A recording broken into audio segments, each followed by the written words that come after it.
নমস্কার, জঙ্গলমহল হেসেলে আপনাদের স্বাগত। আজকে আমি বানাবো পুঁই চচ্চড়ি রেসিপি।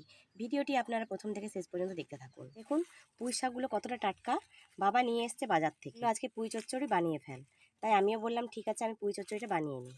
আমি পুঁই শাকের ডাঁটা আর আলুগুলো আলাদা কেটে ধুয়ে রেখেছি, পুঁই শাকগুলো আলাদা রেখেছি। কড়াইতে তেল দিয়ে দেবো, তেল গরম হয়ে গেছে, দিয়ে দেবো 5 ফোড়ন, দিয়ে দেবো পুঁই ডাঁটাগুলো, দিয়ে দেবো লবণ।